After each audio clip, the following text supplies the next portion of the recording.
وہاں پہ 57% آبادی رہتی تھی پاکستان کی، اور ہم ان کی عددی اکثریت سے اس قدر خوفزدہ تھے کہ ہم نے 1 یونٹ بنا دیا تھا، یعنی بھائی آپ کا 1 ووٹ اور ہمارا 1 ووٹ اور آپ کے 1.5 ووٹ کے برابر ہوگا، اور 1 یونٹ یہ تھا کہ بھائی دونوں صوبوں سے برابر برابر ہم نمائندے لیں گے، تو ہمارا 1 ووٹ آپ کا 1.5 ووٹ، وہ بیچارے یہ بھی مان گئے۔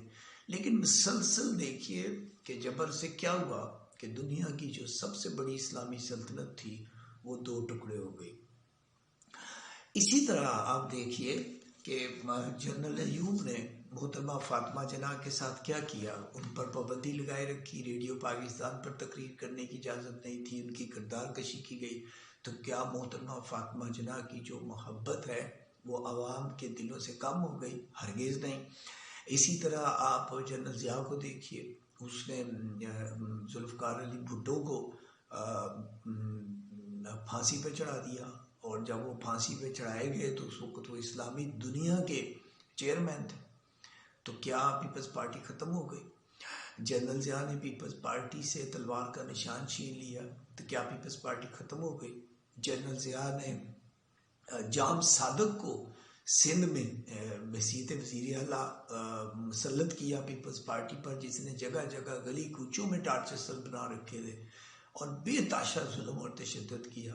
تو کیا پیپلز پارٹی ختم ہو گئی؟ نہیں۔ اور جب ان کو موقع ملا تو انہوں نے جام صادق علی کی قبر پہ بم جو ہے اس کو بم سے اڑا دیا۔ تو اسی طرح میں پڑھ رہا تھا کہ بنو امیہ جنہوں نے حضرت امام حسین علیہ السلام کو اور ان کے پورے خاندان کو ذبح کیا، ان کا ظلم و ستم کوئی تقریباً 80 برس تک جاری رہا۔ تو وہ لوگ جو ان کے ظلم و ستم کا نشانہ بنے، جب ان کو موقع ملا تو انہوں نے کیا کیا، بنو امیہ کے تمام حکمرانوں کی لاشوں کو قبروں سے نکالا اور ان پر تیل چھڑک کر آگ لگا دی۔ سو میرے کہنے کا مقصد یہ ہے کہ آپ جبر سے اور آپ ظلم سے حق کو، سچ کو نہیں دبا سکتے ہیں۔ اس وقت پاکستان شدید خطرات میں گھرا ہوا ہے۔ اب تو آپ یوں کہہ سکتے ہیں کہ 3 اطراف سے خطرات لاحق ہیں۔ ایران کے ساتھ بھی حالات ٹھیک نہیں ہیں، وہاں بھی دہشت گرد ہیں، دہشت گردوں کی کارروائیاں ہوتی ہیں، افغانستان سے تو مسلسل ہو رہی ہیں، اور تیسری جانب جو ہے وہ بھارت ہے، اس کے ساتھ بھی ہماری کئی جنگیں ہو چکی ہیں، معاشی طور پہ ہم شدید مشکلات کا شکار ہیں۔ تو ایسے میں جو تحمل کی اور دور اندیشی کی ضرورت ہے، اور جتنے بھی سیاسی تجزیہ نگار ہیں ان سب کا یہ کہنا ہے کہ بھئی اگر آپ دوسرے لوگوں سے مذاکرات کر سکتے ہیں، جیسے آپ لشکر طیبہ سے مذاکرات کر سکتے ہیں، لشکر جنگی سے مذاکرات کر سکتے ہیں، سپاہ محمد سے مذاکرات کر سکتے ہیں، سپاہ صحابہ سے بات کر سکتے ہیں، بلوچستان لبریشن کے جو وہ دہشت گرد ہیں ان سے مذاکرات کر سکتے ہیں، طالبان سے مذاکرات کر سکتے ہیں۔ طالبان کو یہاں پہ کراچی پشاور میں تو وہ لا کے آباد کر رہے تھے، بھائی ان سے مذاکرات ہو سکتے ہیں، ایم کے ایم سے مذاکرات ہو سکتے ہیں، تو پھر آپ پی ٹی آئی سے کیوں مذاکرات نہیں کر سکتے؟ آج میں اسٹیٹمنٹ سن رہا تھا کہ ان کا بیان ہے جی خان صاحب کا کہ ہم تو 19 ماہ سے کہہ رہے ہیں کہ ہم سے بات کی جائے۔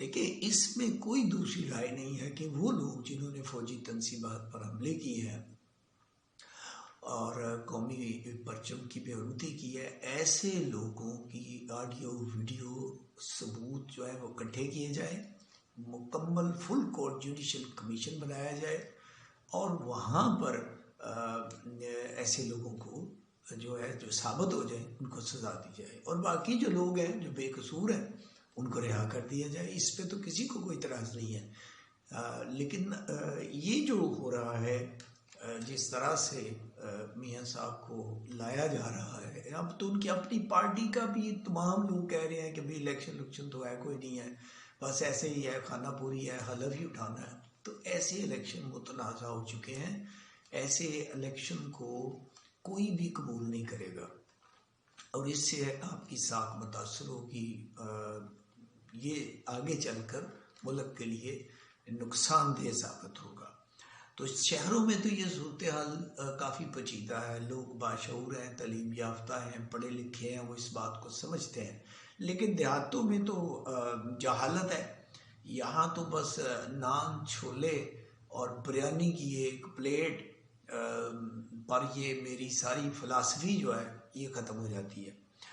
تو آج کے لیے اتنا ہی، اپنا خیال رکھیے گا۔ پاکستان زندہ باد۔